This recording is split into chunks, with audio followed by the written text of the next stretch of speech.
Hello and welcome to episode 110 of the Foundry Roundtable, the podcast exclusively covering the Foundry for Star Trek Online. I'm your tame Foundry author, Drogan1701. With me is the new T6 version of our technical guru, Greendragoon. Yeah, I got upgraded to T7, but I didn't want to sound boastful. We decided to shell out the Zen for you. And we also have Markhawkman, who thought that escort carriers was something entirely different. Boy, was he surprised. Doesn't everyone? Especially when it's an Orion. Yeah. And our guest tonight, please welcome back a good friend of the show, Castmodean. Doom? You know, you keep the promising siren Droom, song. and then it never comes. Yes, well, I guess it's kind of the whole Chicken Little thing. As long as I'm crying doom, it won't come, but as soon as I go quiet. Yes, you're a good luck charm now. You can't stop saying it. It only takes once to be right. Yeah, Well, so it reminds me of this old joke on the forum about when people make threads about how the game is doomed. People often point out the fact that the threads about how the game is doomed started, back in beta. So the second we stop making those threads, the game will really be doomed. Anyway, so episode 109, the second half of it was actually a little bit of a shambles. Our guest, P. Sutherland, was having computer issues. Mark was also having computer issues, and I had to bail, which kind of left Greendragoon by himself, just listening to himself talk. So, hopefully none of that is in the forecast tonight, and here we are back again. It's only been actually 3 days since we recorded that show, but there has been a big change in those 3 days. I published a mission. Woo! This thing doesn't happen every day. In fact, it happens very rarely. So I published a mission. I took Monday and Tuesday evening off from working on the Starbase UGC mission series to get my Iconian War anthology series mission out the door finally. And considering it only took 2 nights, really, I should have done this a long time ago. But that's just me. So the mission is entitled Under Gray Skies, stealing the title and indeed all of the chapter titles from the latest Camelot album. That's also me. That's what I do. I am needing folks to test it out, particularly combat balance, as it does include herald mobs. So please check it out. It's on the Federation side, level 60, currently still in the review tab. Now, one thing that I did not mention last time, because the new forums don't have a dev tracker yet. I'm told that's being worked on, but doesn't have one yet.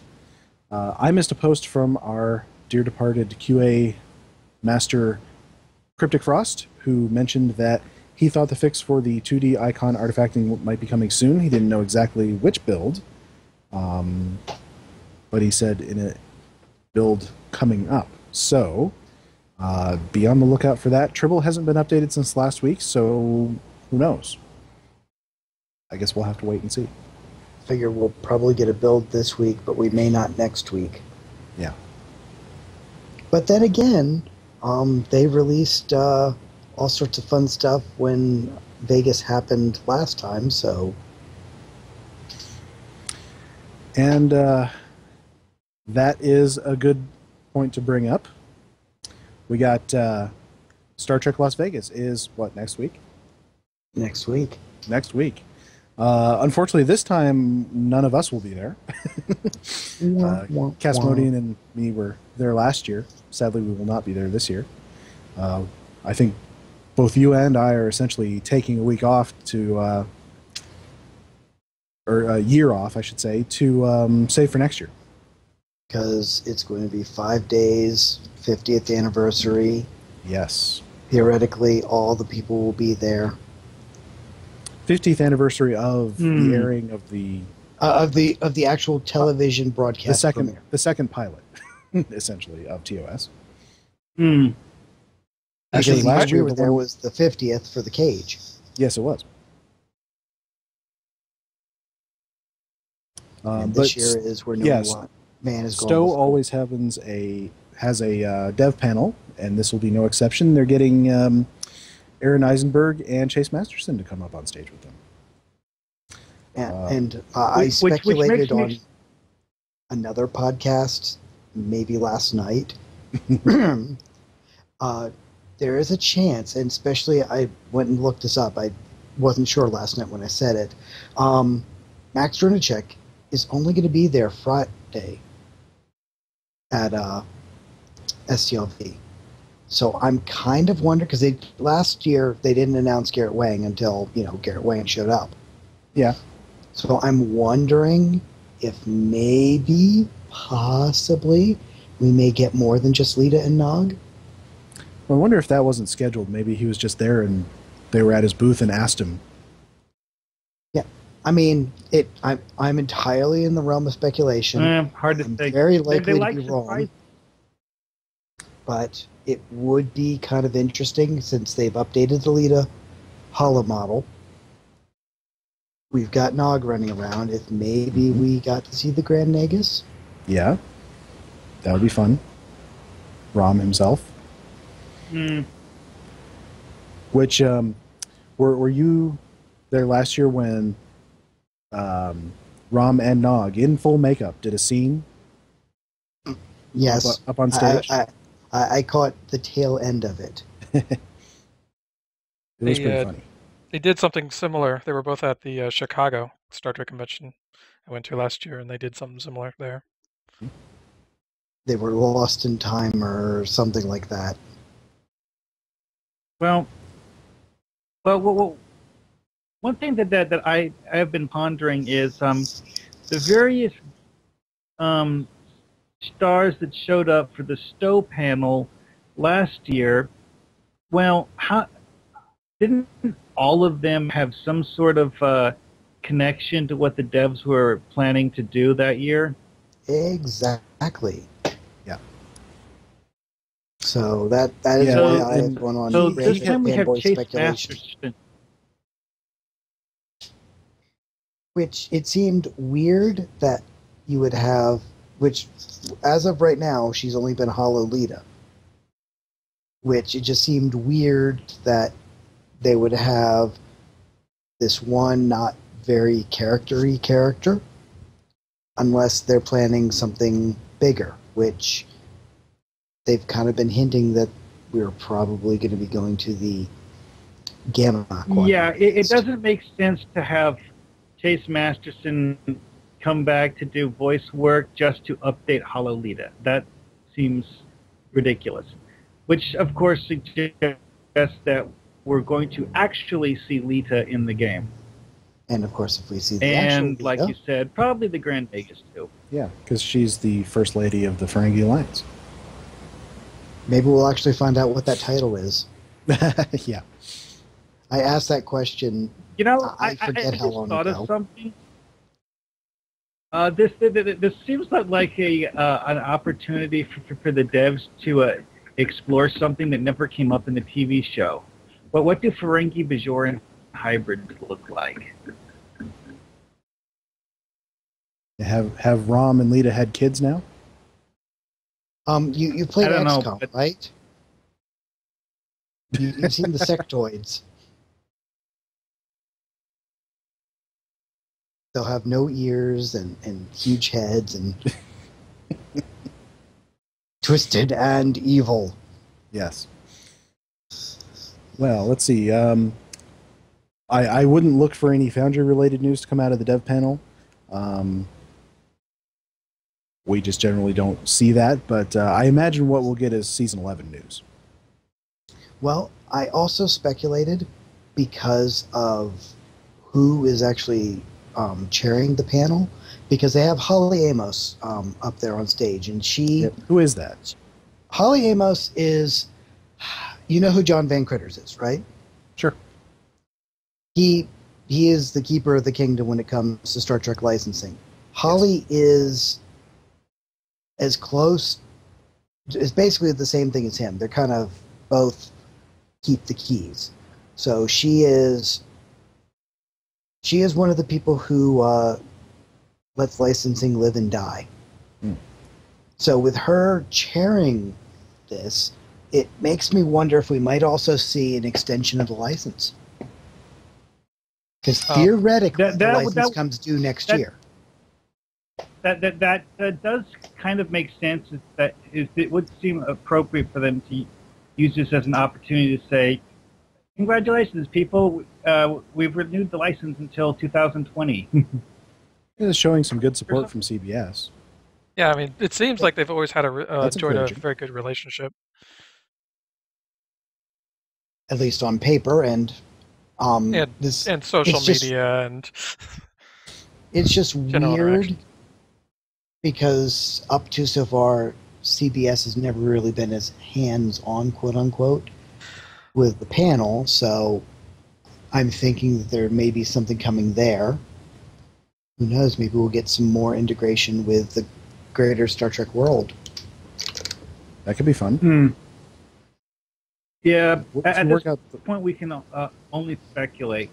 Yeah. One thing I do remember, though, is that I think Holly Amos was at Star Trek Las Vegas last year, too, wasn't she? I think she was. She was definitely. I know she was definitely one of the people taking part in Star Trek: The Experience when they took that down, and that was what, 95? Oh, yeah. No, it wasn't that long ago, because I went there in. Oh God, when was that? Like 2000? Oh, wait, it might have been 2000. I'm going to say it might be 2005. Yeah. So I went there when I turned 21, and that was probably like 2005-ish. So, but in any case, I wouldn't expect any kind of video live streams because it's extremely problematic to do that in the convention for many, many, many reasons. But likely people will be there to live tweet it, things like that. I know Trek Radio will be there, and I know they'll have a post-game show. I know there's ongoing threads on STO Reddit for people who are going from that community. I seem to remember seeing a picture with Trek Radio interviewing some of the devs and maybe some of the CBS people. They did Trek Radio pretty much would grab interviews. Anybody. Yeah. They were grabbing anybody who would come by, but they did some structured, the planned post-panel interviews last year right afterwards. So the devs went from the panel right over to their booth in the main vendors hall and sat down and talked. I don't know if they'll do that this year. Yeah, this year it might be a little more problematic because if we're going to get live streaming and stuff, it's going to be Friday evening. So I guess I can say it's doomed there because it's prime time Friday evening. Nobody's home watching things. That's where you put things to go to die. Doom. Except that some of the best sci-fi has been on Fridays and historically. Yeah. Didn't they used to call it Sci Friday? Oh yeah. Back when Stargate and Battlestar Galactica was still on? That was back when sci-fi was spelled with I's. It was like a decade ago. I was in college. Honestly, I think that TV channel spells it that way, just so that just because they realized that their previous name wasn't properly trademarkable. Well, there were a multitude of reasons, and the genre has suffered for them. Yes. But we will move on. Because there has been a new third-party Foundry Challenge announced. Timberwolf from the Show podcast and Alan from Zenus Expeditionary Force are asking Foundry authors to create a mission that will be judged on several factors, including creativity, storytelling, immersion, uniqueness, plot, and repeatable play. That's an interesting one, the last one, because that can be a challenge to make it fun and interesting on multiple playthroughs. let's see. They're accepting missions from now until the end of Monday, August 10th. So the deadline is coming up not too long from now. Once you publish a mission, submit it to for the contest by emailing either Alan or Timberwolf, and I will make sure that Dragoon has their email addresses for the show notes. In addition, they have threads on Reddit and a YouTube video and a thread on the forums. Which I will link to in the show notes. Yes. They will be picking 5 winners. 4 of them will get YouTube playthroughs, and the grand prize is those guys will make a trailer for the mission, and they will do a live playthrough. I think it's kind of fun to see people from sort of outside what we think of as traditionally the Foundry community getting involved in the Foundry and putting it out there and doing contests, which I like because they usually also draw in authors who are not necessarily part of the people who usually post on the forums or usually come into Starbase UGC. It brings in new people. Which is always a good thing. Yes. I hope they're able to get at least a few entries. I know 2 weeks is not a long time to complete a Foundry mission. And I believe they put this out there starting last week as well. Still, 3 weeks, that's barely 2 maps. For some of us. Well, I mean... And for others, that's barely putting down 200 objects. I can legitimately claim to have done a mission in just 2 weeks. Granted, I can't say it was a good mission, but I did actually do one in 2 weeks. Yeah, I did one in 24 hours one time.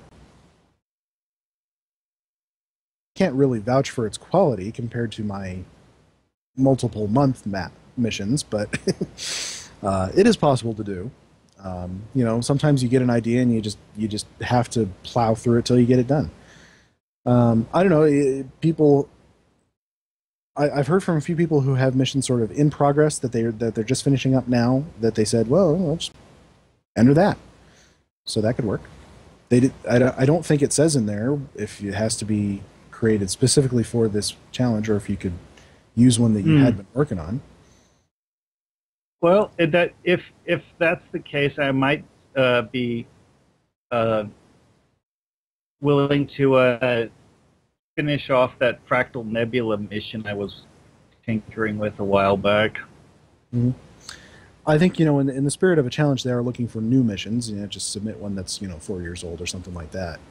Or that's been published. That's been published for a long time, I should say. I never actually finished the Fractal Nebula one, though. So yeah, I don't know. And if you have a question, I'm sure they can answer it if you get in touch with them through those threads. So, Jorgen, would your recently published mission qualify? Yeah, I mean, I've been kind of thinking about entering it. Not that I need any more recognition as somebody with a podcast, 2 spotlights, and the highest reviewed mission in the Foundry ever.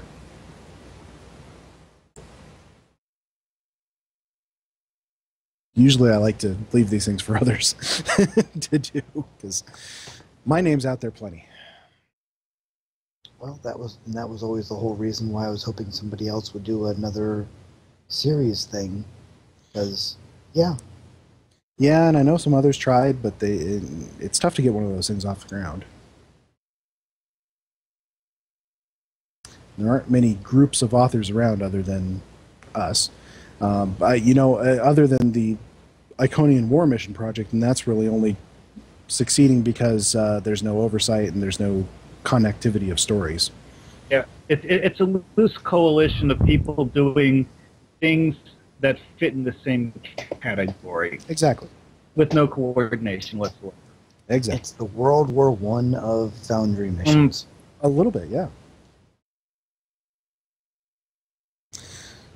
So anyway, we got that contest going, and then Admiral Aaron is also still doing his contest to play one of his missions, which off the top of my head are Adrift, Variance, and Redacted 13, and then to submit a screenshot of your character playing the mission to him, and then he chooses a winner, and I believe he is giving out Zen. He is. For his. So it kind of got us thinking, or me and Dragoon anyway, about doing our own contest. Probably after these are all done with, so we don't overlap. And I don't know. I'd love to hear some ideas on how to make it interesting and unusual, and then we'll find a way to get a prize or something. I think that would actually be a great question to throw out to the community. Mm-hmm. Is if we were to do a Foundry challenge, what would you guys like to see? Yeah. What kind of challenge would make you think, yeah, I got to do that. I got to enter that one. A challenge related to lesser-known Star Trek races. I mean, there's a reason why I used the Boslick in 2 of my missions. Hmm? I knew as soon as he started saying minor races that you would say Shellyak, Castmodean. I don't know what you're talking about. But yeah, there's an idea. I would like to see a contest where the primary goal is to fill in gaps, all those gaps that are in planets that don't have any missions in them. Mm-hmm. So you'd have to have the starting location is find a starting location out in the galaxy somewhere that doesn't have any missions in the top 3. Let's start one there. Mm-hmm.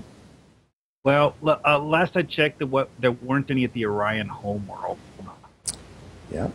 There's probably not a whole lot in the Delta Quadrant yet.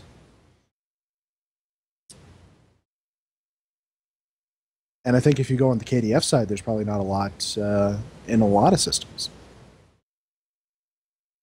I know there's a few times. Yeah, that could be one. Yeah, I made mention of that earlier, because KDF side, if you want to find the top 3 mission, go to either an exploration cluster or one of the social hubs, because you're probably go out of systems to find one somewhere else. Mm-hmm. I think I have seen is the only place I can think of. I mean, I know there's 2 actually at Alhena, but I'm not sure how many else there are. Which of course means that we need more KDF top 3 missions. Yeah. But in any case, we'll be brainstorming and thinking of ideas for our challenge. Obviously, we have some time to do that because we'll want to make sure not to overlap with the challenges that are going on right now. So let's see. Let's move it along to what we've been working on, and let's start with our guest. So, Castmodean, what have you been working on lately? Well, I've been dealing with environmental issues. I've had to put off work some, but I've just gotten back to working on my part of the feature. Oh, I don't even know if we're going to call them feature episodes this time, but we had a little trouble with that last time. Yeah, I only used when I suggested the name for it. I only used it in terms of a string of missions that are bound together by an overarching plot. Apparently, I just didn't anticipate that people register that as something that gives me something cool. Yeah. But anyway, yeah, your part. So I've been working on that.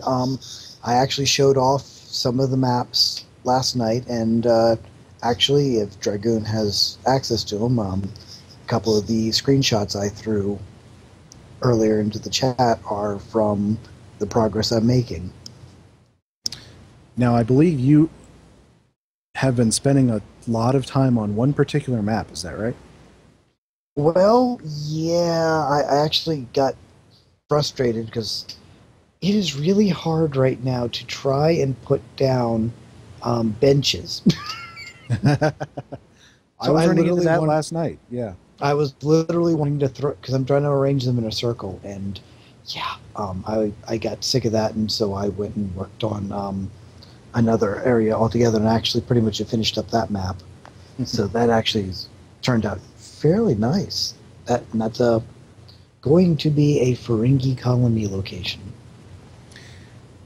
Now, another thing that I've seen you do lately is I think you were looking at and spending a lot of time on creating the perfect Jeffries tube access. Yes, that was because I found out that the foundation blocks would have been perfect, except that they were just a little off in the size. I needed like we have like a 5x5 block. I needed a 4x4. So I went hunting around, and eventually, it looks like the ESD square flower pots actually give the proper border for doing it. And Really? the Tailor Shop doors, the closed version, they fit just right to look kind of like the access points you see in TNG for the crawl spaces. That's pretty good. Maybe you'll have to write down the coordinates of those and how to build it and stick it on the forums or something. I bet people would like to have that. I probably do, and I will need to give a shout out to one of the German Foundry authors, because I'm kind of totally stealing some of his ideas for the interior ship corridors. I have to say that in general, we are very, very impressed with a lot of the German Foundry authors. Rogue Enterprise started a thread about, show off your in-progress builds and maps. And a lot of the German Foundry authors came in there and post things. And, man, they are cool. they're coming up with some great stuff. And I am totally blanking on his name, and it's killing me. It was a V name, like Valkyrie, but not. But, yeah. Go check out that thread. There are some awesome pictures in there. They might spawn some ideas. And some new posts this week, in fact. Ooh, I haven't looked in a couple of days. So I'll have to go in there and see if there's any other things like, ooh, I could use that. Well, as much as I hate to say it, it was way back in the day. Back in the early days when we didn't have a transporter asset, Saber Druid had built a couple of designs. And I went, oh, that's neat. And I've kind of borrowed concepts from it. It's Farnihr. Yes, Farnihr. There we go. Thank you, Mark. Yeah, he has a very interesting interior that you can see there. But yeah, so I've kind of used, and as much as I hate to say it, I've kept to this day building my own transporters. Oh, I have as well, especially when I need just the pad, which I even did in my mission that I just published last night. A technique that I learned a long time ago, possibly even from Saber Druid, where he uses like the tables sunk into a platform. The Cardassian table? Yeah, exactly. Yep, Cardassian I think table. I think that must be the Saber Druid method. Yep. Well, originally it was that plus the original Earth Space Dock light, and so you get kind of a beam effect coming out of the floor. And sure. I'm almost tempted to maybe consider switching that out, the table, for the mannequin disc. Yeah. But I did figure out it's a little smaller. Isn't it? Yeah. But it's got a bit more of the texture. But at the same time, the recessed lights from Earth Space Dock make just perfect pattern. Confinement beam emitters. The glowy parts. Yes, the glowy part. Sorry, I talk Trek sometimes. And also, it's crazy as it seems, the small, round, I think it's flower pot or potted plant, the one that actually doesn't have a plant in it from the new Earth Space Dock, it actually is just big enough so that you can stick the recessed light on the bottom of it, and it actually looks more like the TOS style emitter. So For one of my missions, I built a transporter pad out of random things that I thought would, make a convincing transporter pad. Then when I was done with it, I looked at it and realized that there was no way I was going to pass that off as a Federation transporter pad. well, see, and that's usually been my thing, is that most all of the things that I'm building, they aren't really necessarily a Federation style one, and we only have that Voyager-y style interior one. So, just been building from there. Mm-hmm.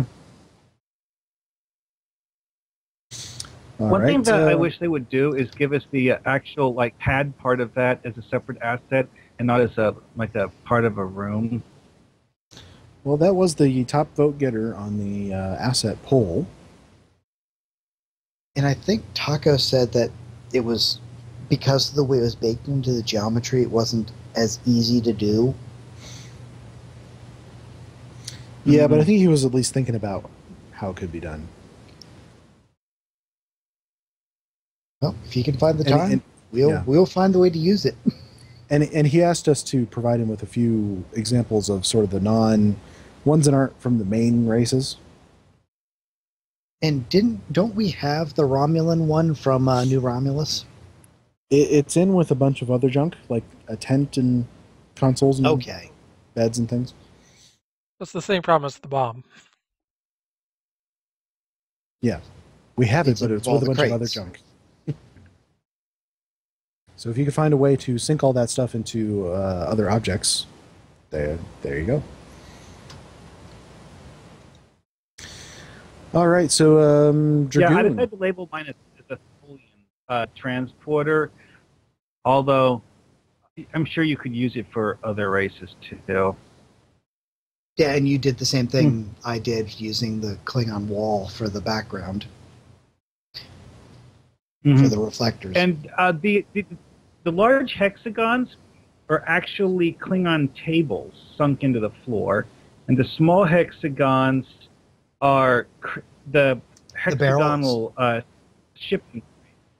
And the trick to those was trying to figure out just the right height so that they'll be just barely visible above the table. Yep. Because Yep. it's really just making a geometric pattern. Yeah, and actually the Mark II version of the Saber Druid transporter, that was the centerpiece of it. Well, we'll go back to our question, which was in the last 3 days. Have you been in the Foundry, Dragoon? No, not in the last 3 days. See, sometimes when we do a weekend show, obviously not a lot of time has passed between this episode and the last episode, so it's like sometimes no, you just haven't gotten in the Foundry those couple of days. Obviously I did. I talked about what I was doing at the top of the show, so Mark, have you been in the Foundry?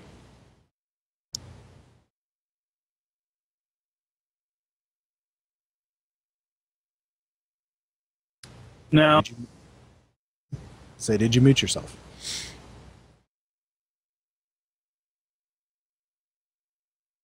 What? Can you hear me? Yes. Can you hear me? Yes, we can. Okay. Yes, I haven't had time to do that because I've been kind of busy lately. So. Sure. It happens. I don't anticipate a lot of time for me next week to be in the Foundry.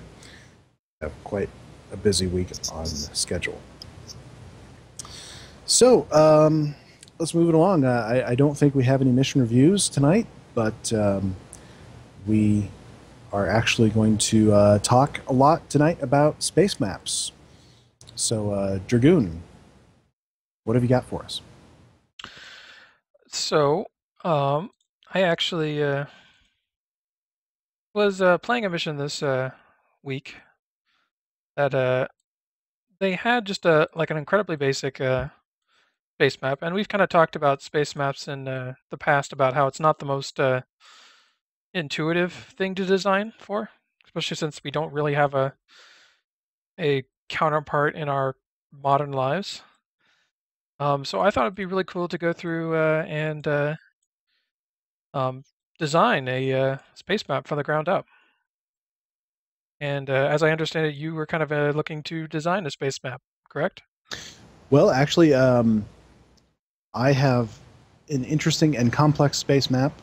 But why don't we do that a little bit later on? And why don't you take us through the basics? Okay, so I mean, as I was kind of thinking this through, I kind of broke it down into 4 major groups. Backgrounds, which are the sky files and the design there. Planets, which are kind of the major objects in the system. Mission features, which kind of represent everything that you absolutely need to be there in order to progress the flow of the mission. And then details, and these are all the little details that kind of fill in a system and make it interesting. Now, I kind of put that after the mission features is because details are going to be the thing that eat up the most objects in your count, so you kind of want to end with those.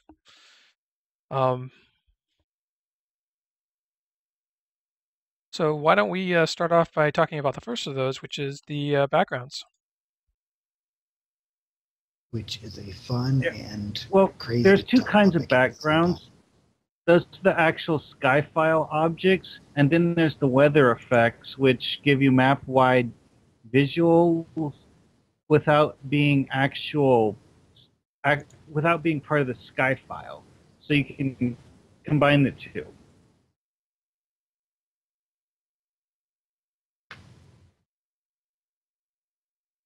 And designing sky files can actually be a pretty tricky process. Well, it depends. I mean, you've got a large selection of stock sky files, which you can...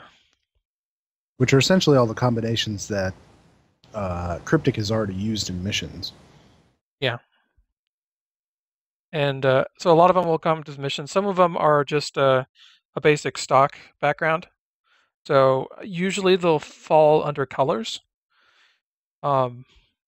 which is actually kind of something I like to take into consideration when I'm choosing my backdrops, is the kind of mood that I want to set for the map.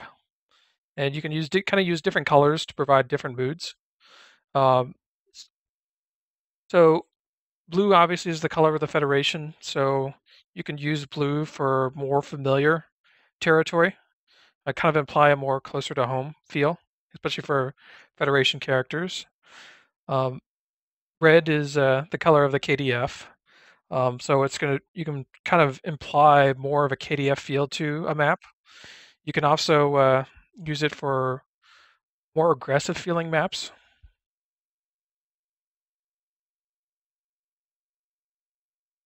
I'm actually going to pull up a quick space map. Well, one thing I've observed with tinkering with space maps is that if you actually build a space map from scratch, you can actually put in multiple sky files as backgrounds. Yeah, and basically, because, in the one I linked here, I actually combined 4 different things to achieve that effect that you see here.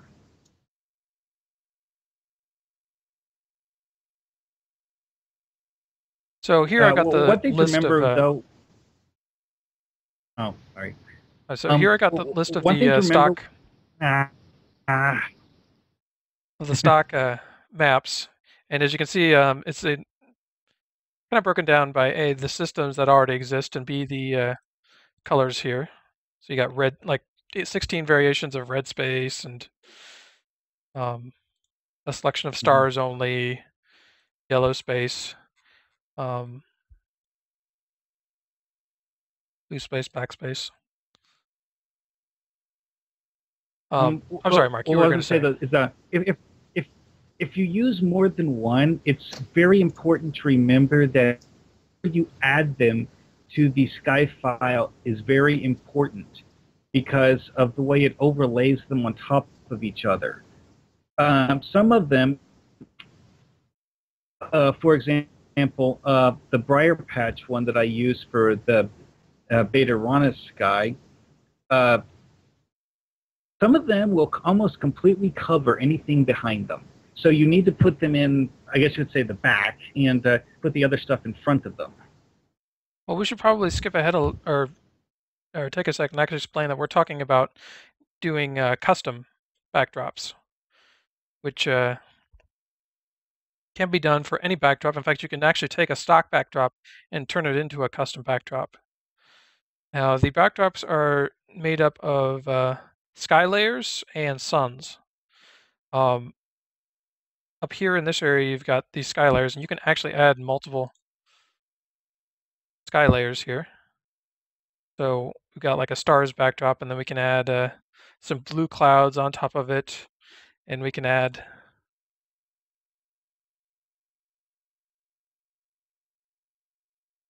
we want to add this cloud sun.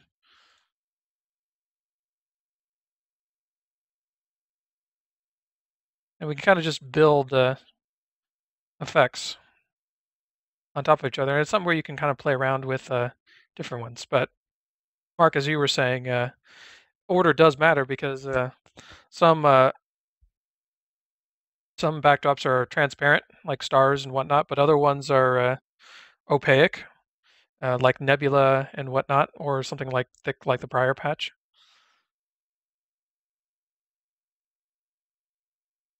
Another example from what I put together is I used one that had a background object, this like star that has like bright glowing stuff coming out of it.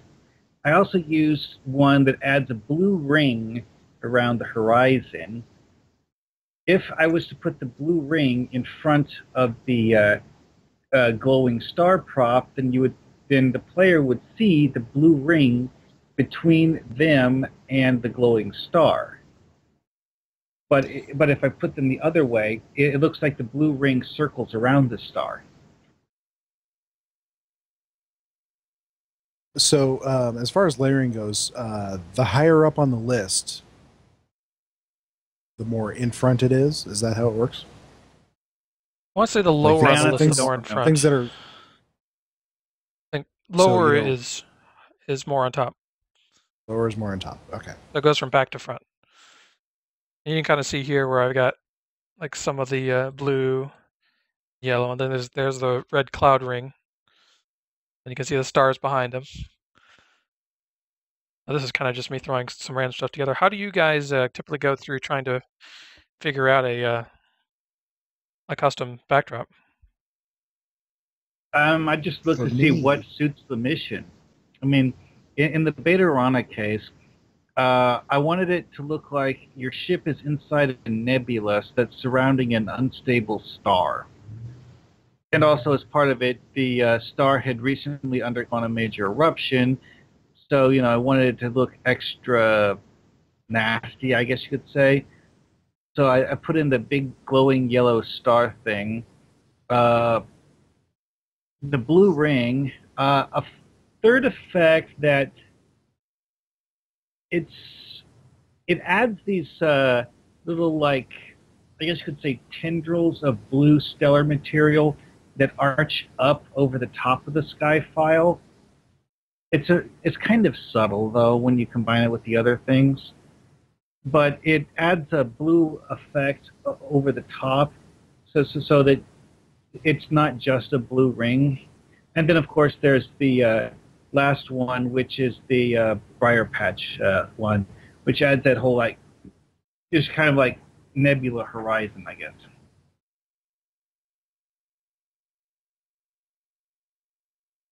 And normally I first base it off of where I actually intend the mission to be.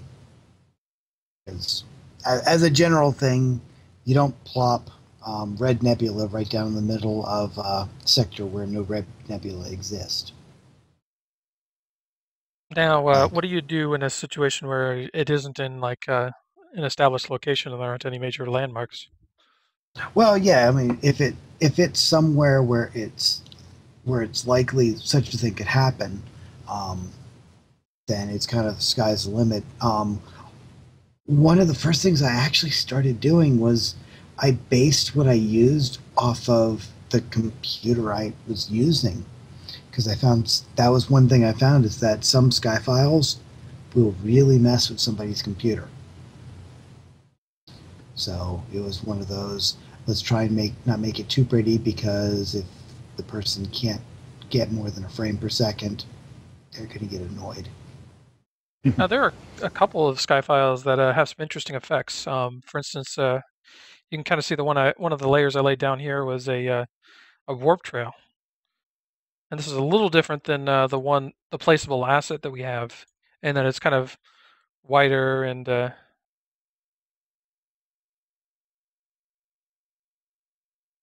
It is essentially the same one that they use in the there's a PvP map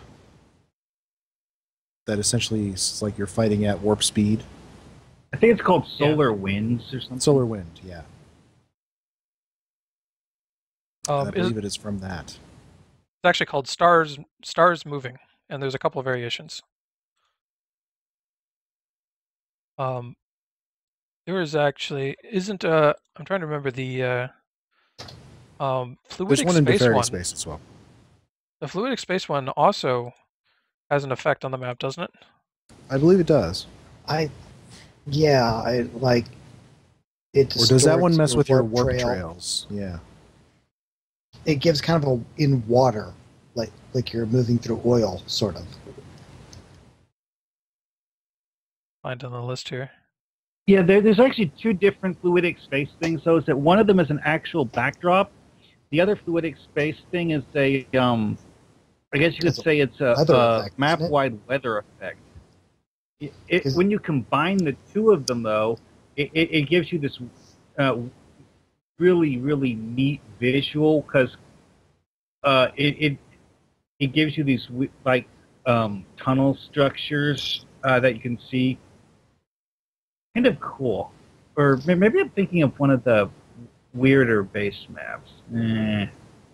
Well, I know on the ground that if you mixed the fluidic space one with heat wave, it kind of got kind of crazy.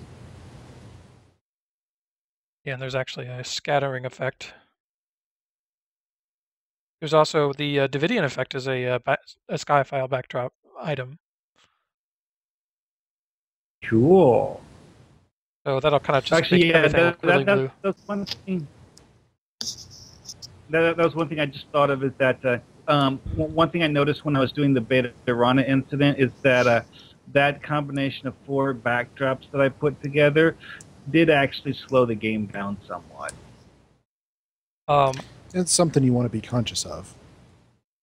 You're going to know you were mentioning before the show making a Q-space map.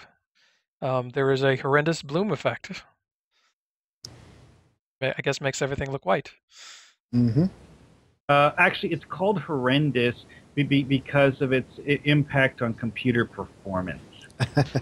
When it was originally added to the game, people would complain about its existence in the Borg red alerts in sector space, because when your camera panned so that you could see this object, the frame rate would drop through the floor. Oh, yeah. I remember many times flying with the camera almost directly overhead and not actually looking at what I was shooting at, because invariably what I was firing on was in line with one of those things, and yeah, it was brutal. So when I'm going through it so that it eats less clock time, but you know, when I'm going through one of these space maps and trying to figure out what to do with it, you know, a part of it is sort of trial and error to see what looks good, especially if it's a place that, you know, doesn't have any established look to it. You know, I'll just start putting things on the map and seeing how they work. I try to keep to a color scheme. You know, I say, okay, this solar system is going to be red, and I'll put down things that are red. Or, you know, this is going to be blue, and I'll put down things that are blue. And then I just kind of see what looks good from the things in that particular color scheme. And one thing it should be noted is that some combinations work better than others. There are some combinations that will cause, there's a term for it, the texture overlap where it flickers. Clipping. Clipping. Flipping, yes. There Or are Z some that do fighting that. as Z fighting. break. That's what I was thinking of. And unfortunately, I can never remember which ones they are, and some of those combinations have even made it into cryptic missions. So it's a common problem. Yeah, it's a continual battle there are even for Cryptic. times, especially in Cardassian space, where the map would just. Bleh. Okay, here's Dragoon.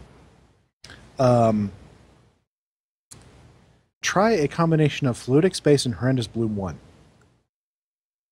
Okay. Doom? I'm seeing something really interesting here on mine, and I'm curious if it does anything on yours. If it does the same Any particular fluidic space? thing. Let's see. It's just the first one that just says Fluidic Space. Okay. Horrendous Bloom 1. Now, we haven't gone into this yet, but the light from the geometric objects, is that still broken? Yes, as far as I know. Because why could we have working lights? That's a very old bug, though.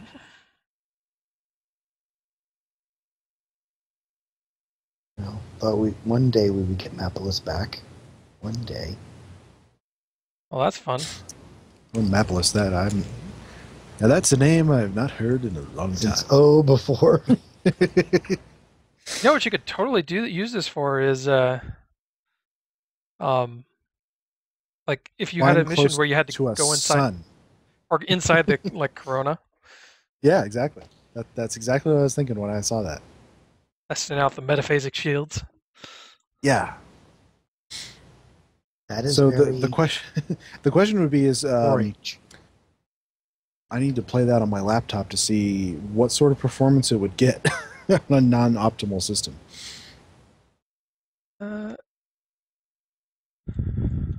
Yeah, that's an interesting one, all right. Ooh, boy. Yeah. So we should talk a little bit about suns. Yeah. You can actually place suns all over the place, and you have a selection of different suns. None of them are terribly big. I think even at the largest, they're pretty small. Meant to be at a safe distance. But it looks like we could probably do something using Drogons. And maybe we can convince them to get us a sky file from the Dyson Sphere. We ask. I've asked many times. But we can place sun. We have control of the altitude, azimuth, and distance. I'm not 100% sure how a distance affects. It doesn't go below 10,000. It makes it larger or smaller. Yeah, it just makes it larger or smaller. It's not a big difference either. Mm-hmm. But it's a good thing to do when you're trying to create like a binary system. We're trying to put two suns right next to each other. Make one bigger. It makes it look interesting. And it has an option to cast light, but this hasn't actually worked in quite a long time. Season 6, I think it was, that stopped working. It was a while ago. I remember because I used to use the lighting to blow out a couple of gas giants to fake my binary stars in Midas Part 1, but it's been some time since that worked. Well, now you have a new tool in your arsenal to get close to those suns if you wanted to. Well, if I wanted to get inside those suns.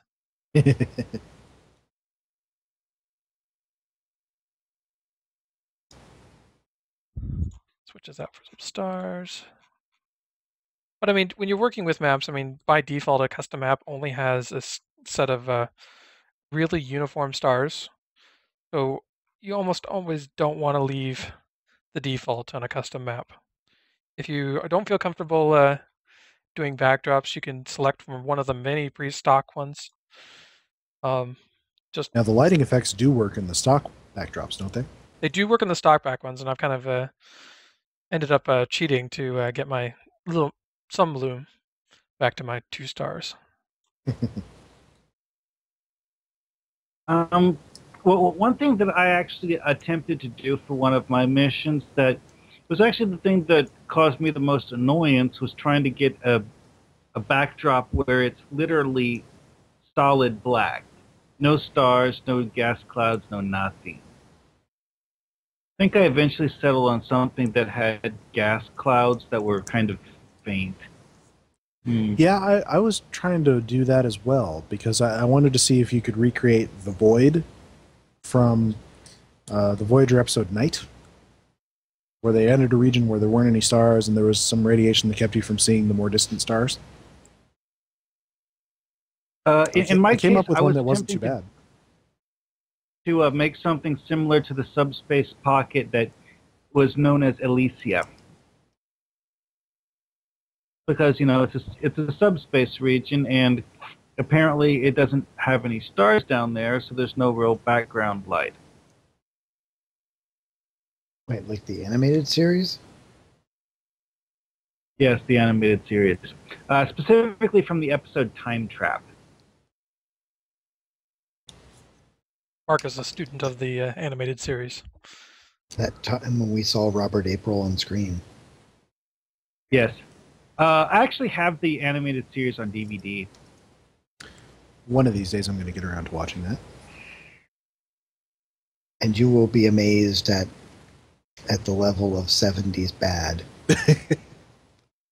I'm sure it has many redeeming features. I can't say that I think the plot ideas were any sillier than the original series. They at least had a bigger budget for the aliens. Well, that was actually something that Gene Roddenberry commented on about why he liked making an animated version of Star Trek, is that he didn't need to worry about budgeting for special effects. I mean, it was simply a matter of having an animator draw the effect instead of having to figure out how to do these big flashing lights and whatever. I mean, it's the reason why we got to have the Aquans and Kirk and Spock swimming around talking to people underwater. And we got the Aqua Shuttle. Not as bad as the Argo. That's interesting. My son is not showing up. Better give him a spanking. Did you double check the location? Because suns can actually be in some really screwball locations on maps. If I remember right, depending on how you set it, it might actually end up being like way above or below the horizon.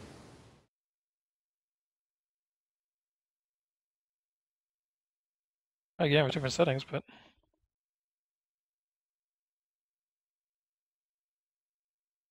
possible our sun mass have broken entirely. Do you have it to show geometry, so it should be also, visible. sometimes they'll just blend into the background. Make it closer. It was originally at the closest distance. Now you can see it. Nope, not seeing it here either.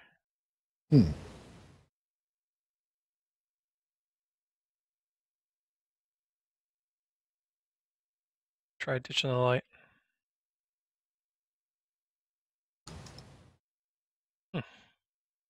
That doesn't want to show up. That might be a bug that needs to be reported. Well, let me test it over here.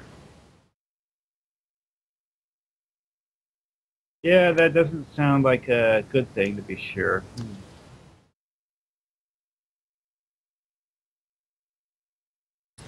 Well, living with bugs is part of what we do. Yeah.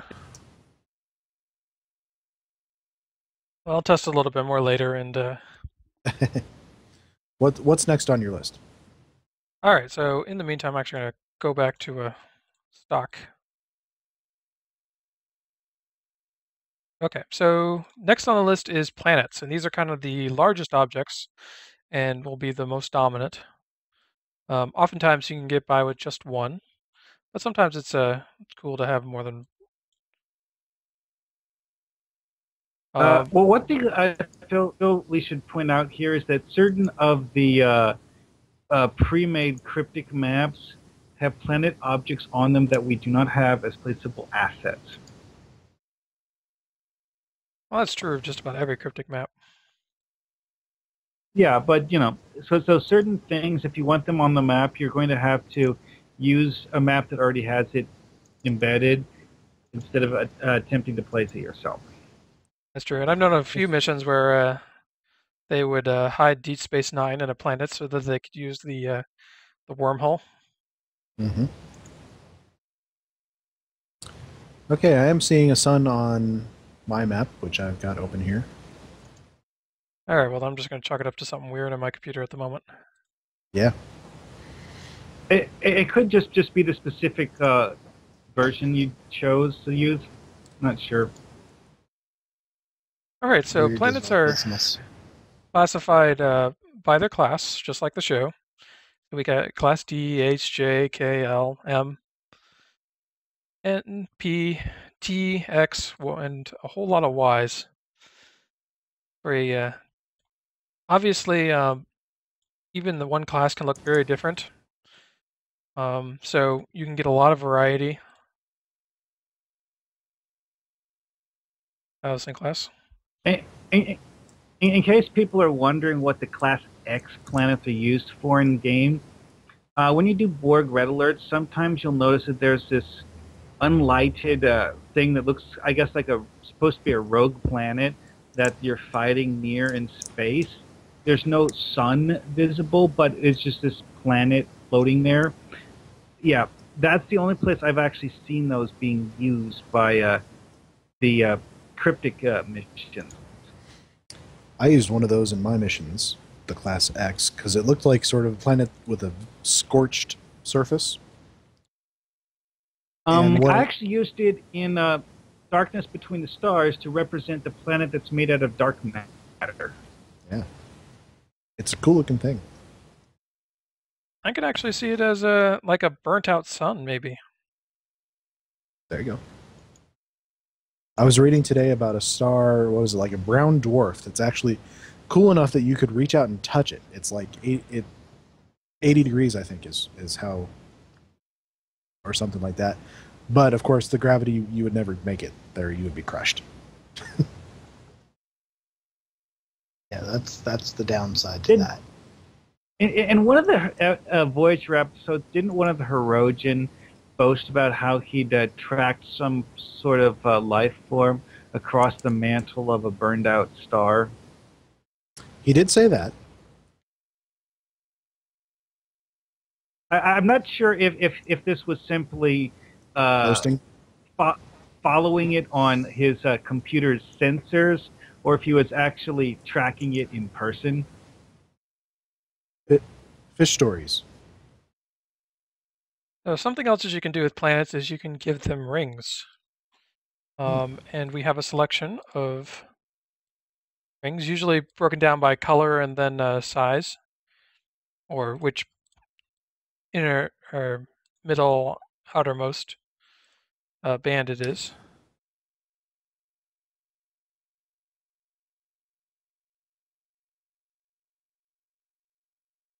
Give it. And something I kind of like to do, and this is general good advice for building space maps, is while you want all of your action items to kind of occur on the same plane as the player, you can really spruce up maps by varying their height. Varying the height of the planets and asteroids and nebula and whatever else you place on it.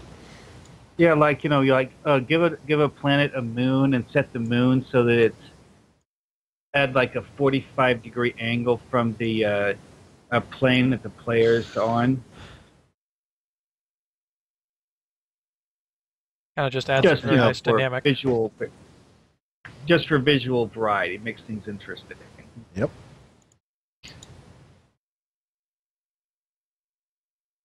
One thing I've noticed is that you actually can embed those objects that are the asteroids with mining equipment sticking out of them into moons. So it can look like there's buildings on the moon. Thing is, we can't rotate them, so you kind of are stuck with putting them on the top, but Actually, there's one specific one of those asteroid props where it's turned sideways already, and you can embed that one into the side of an object. Except that that one has a rather long, pointy thing on it, and it's a bit challenging to hide the pointy thing. Now, one thing that I like to do is I like to set action sometimes in the rings of a planet. So, you line it all up so that the player is flying in the rings, because it gives that There's a funny engine plowing through it. Yeah. Kind of like the opening shots of the Voyager title sequence. Yep. Yeah, the thing I ran into is that not everyone will do that. There we go. Just waiting on the delay to see Dragoon dive into the ring here.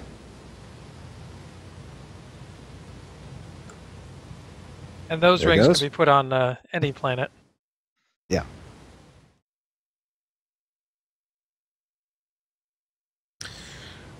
All right, what is next on your list after planets?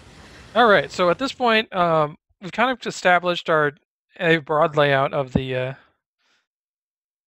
mission, and this is where I would sit down and figure out what exactly has to happen on this map. So maybe there's a bunch of wreckage. So I can place a bunch of wreckage.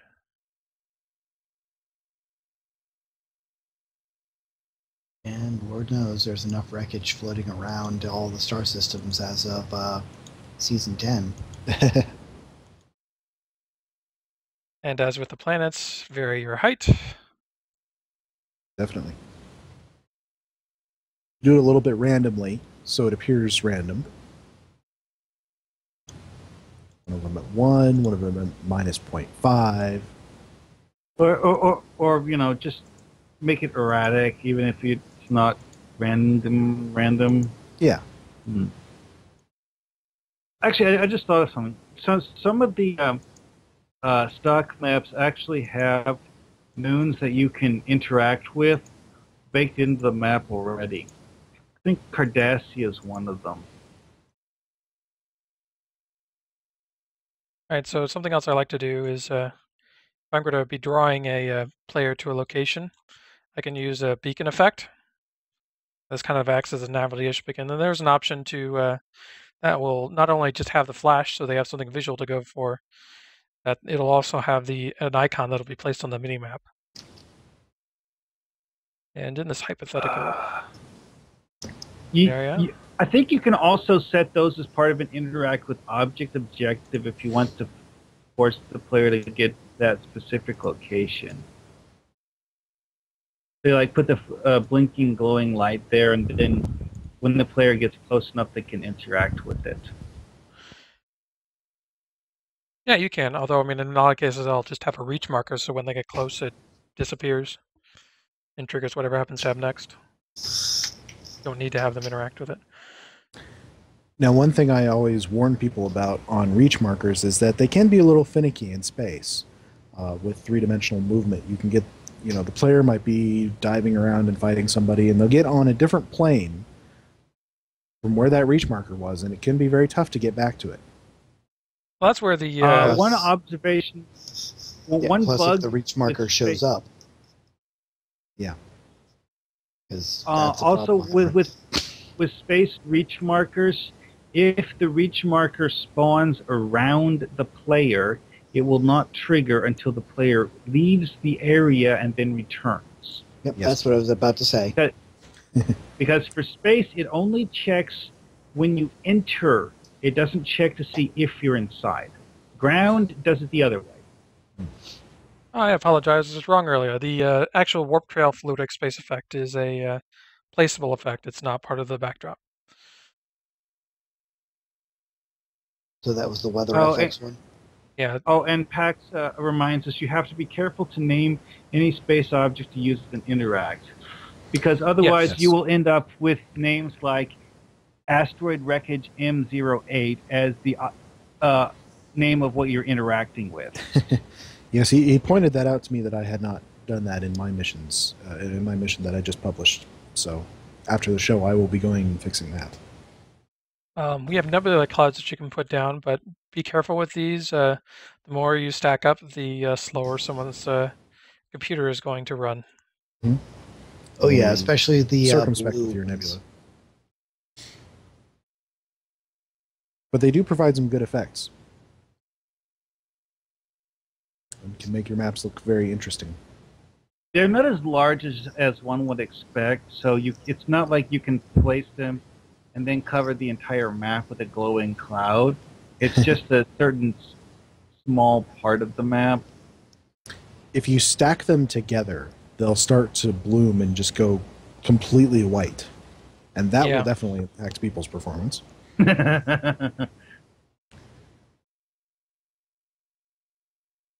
I heard about that way back in the early days of the Foundry. We've recently got a fresh infusion of star bases and satellites, thanks to Taco Fangs. Lots of great stuff there. The amusing part is that Taco accidentally added a bunch of them as ground assets, and he probably wouldn't have given them to us as ground assets if he hadn't accidentally put them in. But since he did, using the vault as a ground asset is awesome. Yeah. Well, just Earth Space Dock alone, if you use that style, I've actually been able to, if you look at some of the stock photos they used for in the movies, there's a roundish building that you see kind of like near the Federation Council, I think like in Star Trek 4. Yeah, I know what you're talking about. You can kind of replicate that now with the top of the mushroom. So that has been included in one of my maps. You can look out on like a cityscape-ish type thing. You can see that building across the landing area. And we wouldn't have been able to do that without those, and plus also sky castles. Now you can put windows in your sky castle and look out and see other objects. Mm-hmm. Because we also have dry docks too. I'm gonna have a little fun and lace my ring I added to the planet earlier with some asteroids. Miniature moon. Because that's what rings actually are, is particles of dust and rocks. That's no moon. Just sand, pebbles, that sort of thing. Yeah. Kind of a shame Earth's not cool enough for a ring.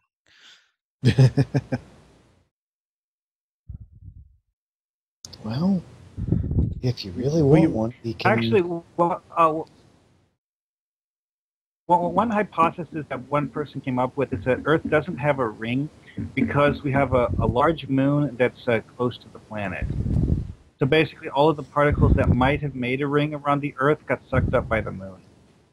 I see. Our moon is jealous. We do have a rather large debris field up there of man-made objects. It's not so we'll get there per eventually. Se.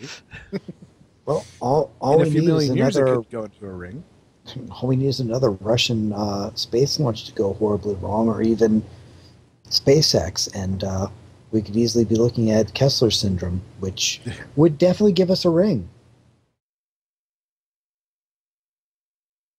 Of course, with space junk, there's always the stuff that ends up like the old Space Lab station.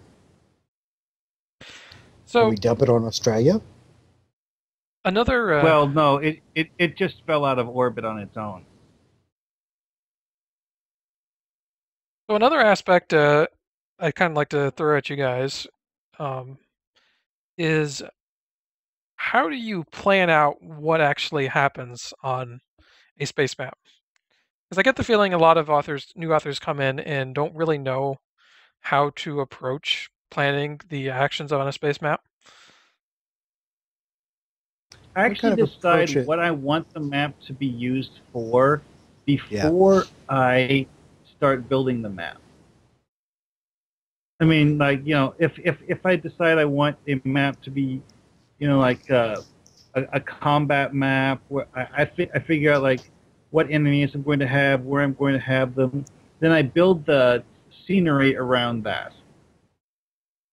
That's where I mean, outlining comes in handy. Yes.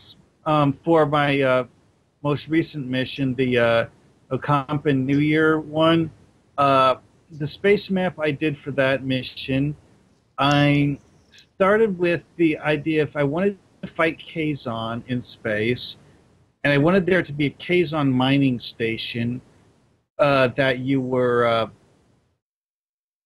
I guess, looking at while you fought the Kazon, so that you had something there to indicate that the Kazon were doing more than just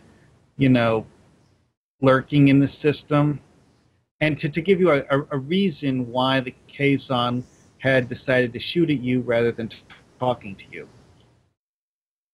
And then I built the map to fill that. All right, Early so on in one of my missions.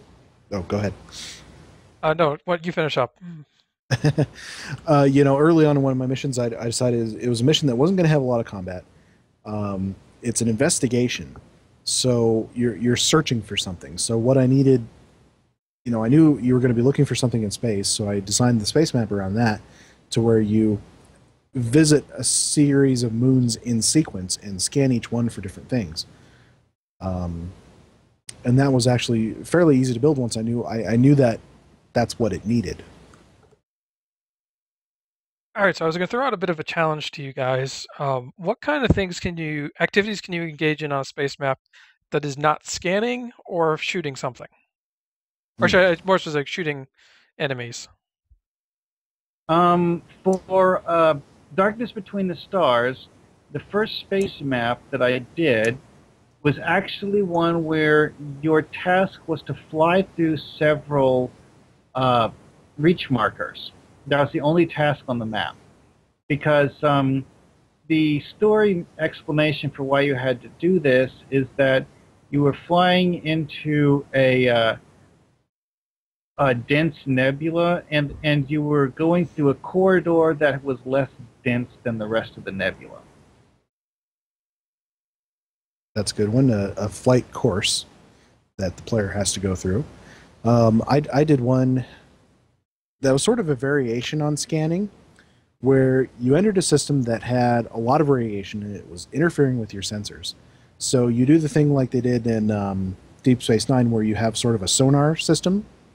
You move a little bit, hit an interact, and it does one active scan.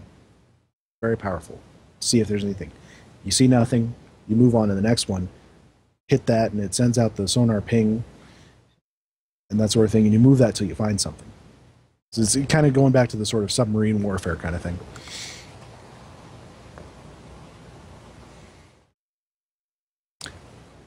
And then the other one, which is actually part of what I'm going to demonstrate a little bit later, is escort missions. We got patrols now, so you throw down a friendly ship and give it a patrol path, and the player, have to follow it and protect it. Which is sometimes easier said than done. Sometimes, yes. Yeah, actually, Champions Online has its own version of patrols, and on one of the Champions Online missions that does this, I actually ended up in a case where the NPC got killed after the mission ended. I have no idea how, but she somehow did, so I had to restart the mission anyway. Oh wait, that doesn't really help. But well, with the way Champions does it, you have the NPC walks from point A to point B, follows a specific course, and stops moving whenever enemies appear, and enemies are triggered to spawn based on how far along this course the NPC is. And it's actually triggered based on the NPC's movement rather than the player's movement, which is something we can't do in Foundry, and would be a nice thing to have. Yeah. I'm thinking I actually did. I did a little thing in a map that I built on Tribble, just sort of as a proof of concept, where you're escorting the thing, and then at the end is a dialogue that, you know, the station commander asks you, so did the second convoy make it? And you can say yes, and he'll congratulate you, and you say no, and he'll tell you suck.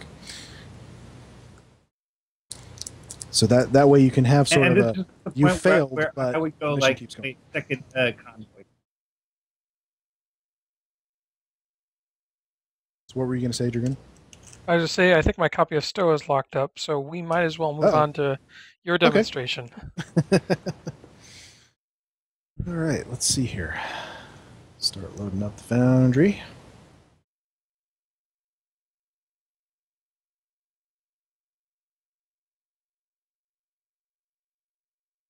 And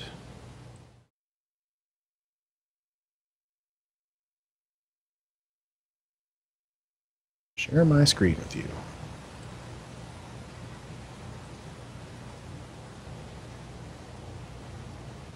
All right, are we set as far as screen sharing goes? All right, they can see you. Excellent. All right, so while this loads up, a little bit of background. This is going to be a follow-up to the mission that I just released, a sequel.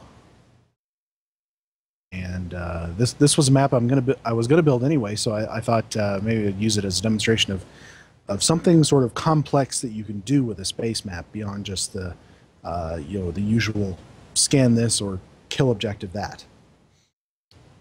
All right, so we go to our base map here. You can see I've got a space station down here and a planet down here. I'm gonna start the player off out here a little bit. The objective is going to be to take. So what you got here is you got there are Iconian attacks going on across the sector. This station is serving as a collection point for refugees. You're on refugee duty. You have to protect the ships full of refugees as they come into the station. So the first thing we do is we lay down an invisible object. We'll give it a 500-foot one. We'll put it out here-ish. Okay, next thing we want to do is we want to find a... Now, we don't have non-combat space squadrons, do we? Hey, you can check. Hey, we do. Now the question is, will I want to use this?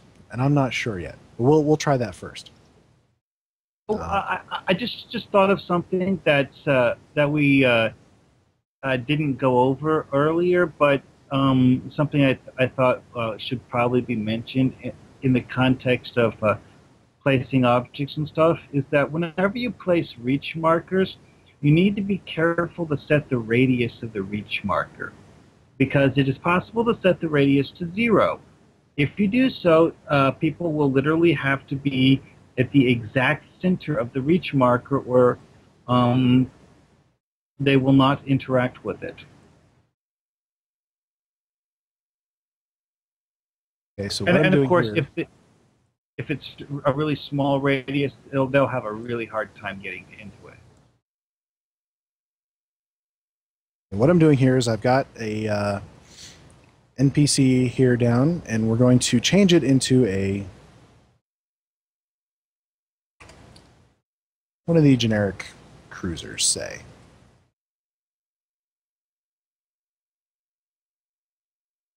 What I like to do is just change them all.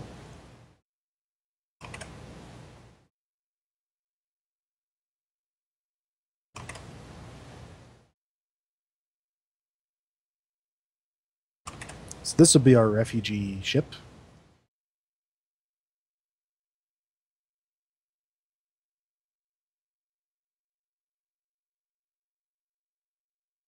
Now, I built this map once on Tribble, just so that I could have a test mission on Tribble, and kind of as proof of concept to see if I could do this. I've got it as a patrol, and it's going to fly along this route. You can see to the first point and then to the second point. We're going to make it disappear as it gets around to this point here, so that it doesn't start flying back to the start. We're going to lay down an objective to interact with that invisible object we first put down. We're going to call it signal the first transport. We're going to make that the button say the same thing.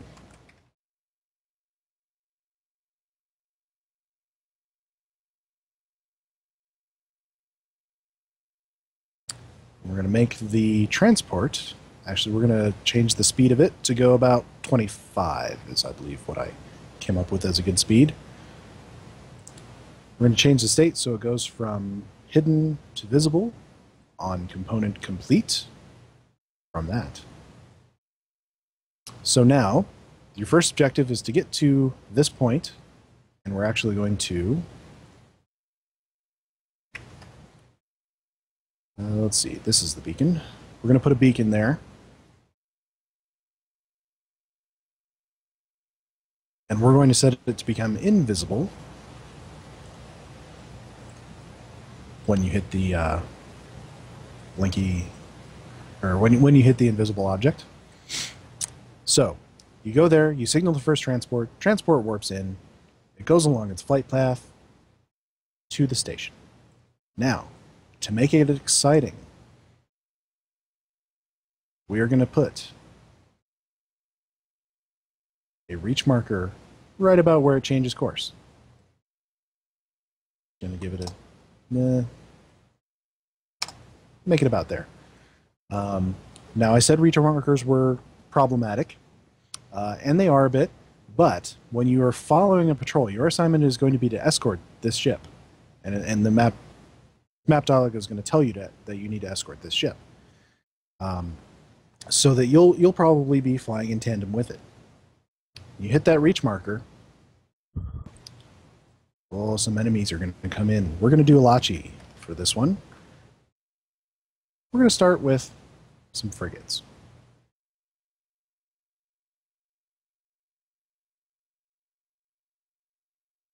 We are going to set them to spawn when component reached. Place marker. There we go. So, the transport will come under attack halfway through its prescribed route. You will be there to save it. And if for any reason the player doesn't happen to run over that reach marker, it's no big deal. You had a smooth run to the station. Now, we're going to put another reach marker around the station.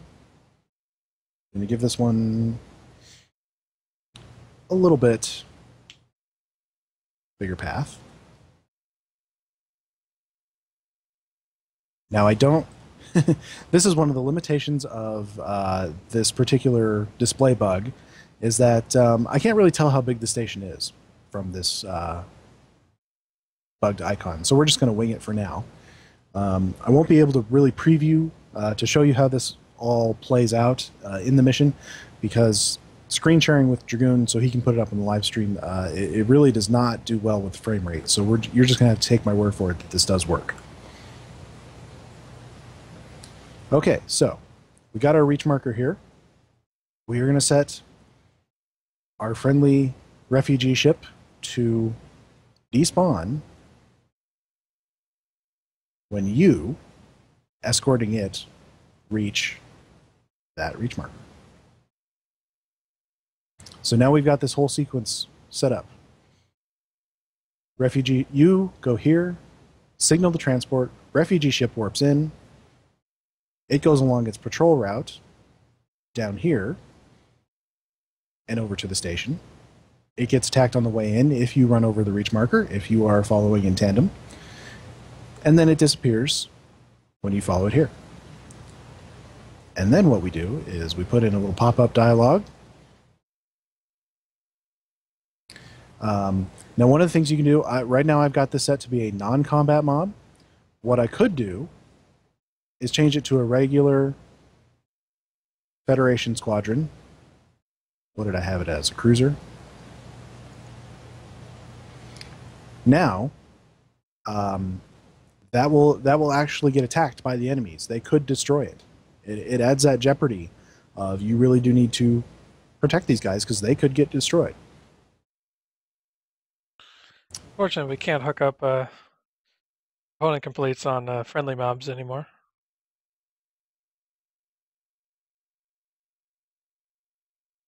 Let's see here. If it's a friendly mob, wouldn't the component complete only trigger when they die? Yes. That's the point. So you know when. So it basically allows you to tell if they failed. Mm-hmm. So since we can't do that, what I'm going to do is have your Starbase personnel ask you, did the transport make it? You'll say yes or no. And then he will say, good job, or you idiot. Do better next time. I want you to actually put that in a mission somewhere. So here's where it gets interesting. We want to do another round of this. So we want to place another invisible object out here. The next objective is to get that object.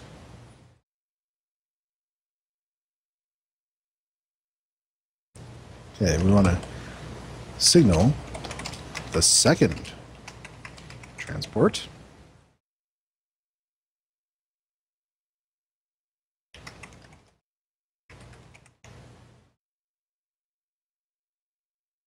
Okay, interacting with that object brings us another cruiser squadron. I'm not going to worry about respawning or reskinning these right now because you get the idea. And he is going to do a patrol. Set him to about 25 again.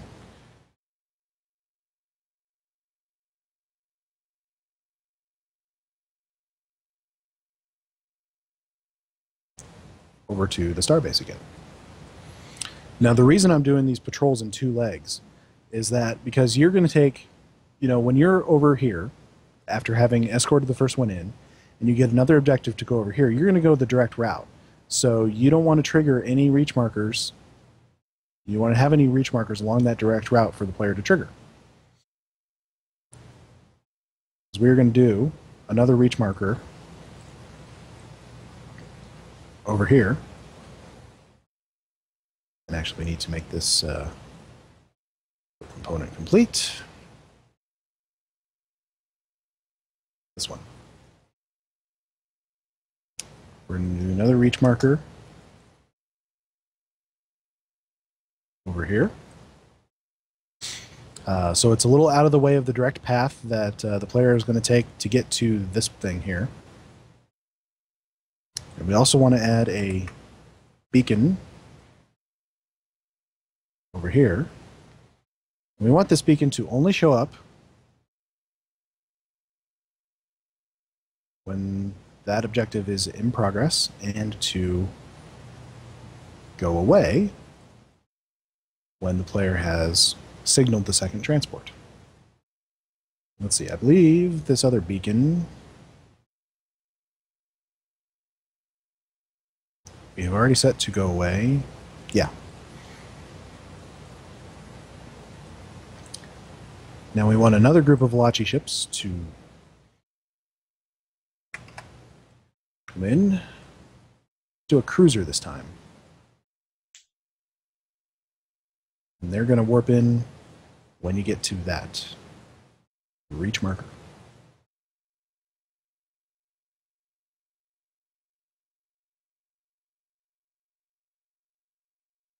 And yet another reach marker around the station. so I would that just- this thing can go away. This is our second refugee ship. Go away when you have gotten to that reach marker. I'm just thinking we should totally ask for the Iconian Gateway effect. That would be Okay. fun to have. We do have some portals in the Foundry that we can use.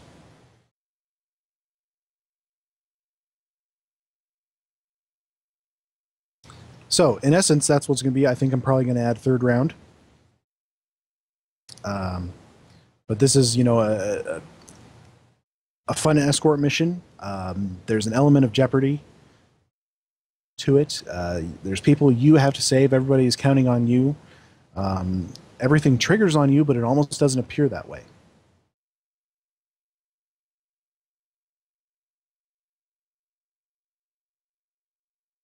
But that will be in the follow-up to Under Gray Skies. I'm going to call it Stand Up and Fight. Will be the name of it. Which I assume is also a song title. Yes, it is. By a band I do not know how to pronounce. So I'll let people look it up. There's a surprisingly large number of those. I believe they're Swedish. But anyway. I haven't really picked out backdrop or anything for this map. It appears very briefly in the first part, which is out now. For Castmodean, I was going to say real quick, for Castmodean, I have used the original Earth space stock asset. Well, one thing that I thought of when you mentioned backdrops for this one is that this is one where it would actually kind of make sense to have a boring plain background because, it's an Earth, it's a Federation location. There's nothing really special about it except for the fact that there's a lot of you trying to kill the transports. Yeah. Well, I mean, even subtler backgrounds can be visually interesting. Yeah, you can play some, wispy clouds and things like that. Play with the suns a little bit. Yeah. Anything to break up the uniformity of the stars. Yeah. I hate doing just plain star fields. I know that's actually more realistic, but I guess I'm like most visual effects people is I want there to be stuff in the shot. Yeah. It's either plain or it's boring or it's unrealistic. Yeah. Speaking of realistic, finding interesting, real stellar phenomena and trying to put them in Foundry missions is something that I like to do. I had a mission where you were studying dark matter. I had a mission where you went to a particular type of star that has this sort of cool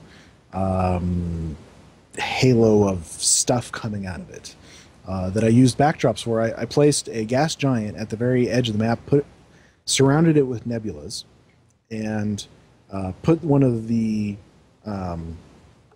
supernova backdrops on it, and I maneuvered the planet around so that wherever the player is, it looks like that's coming out of it. So it's right in front of that backdrop. It created a very cool effect. So anyway, that's Space Maps. If you have any questions or if you have cool techniques you want to share, go ahead and put them with our show threads over on Starbase UGC or on the official forums, or give us a tweet. And if you got something cool, got a cool technique that you like to do, we will talk about it on the next show. But I think we will end for the evening there. So, Dragoon, if you want to throw up our contact info. Okay. If you want to reach us by email, we can be reached at foundryroundtable@live.com. We are also on Twitter at Foundry Roundtab. Drogan can be reached at Drogan1701. Mark can be reached at Markhawkman. And I can be reached at Greendragoon.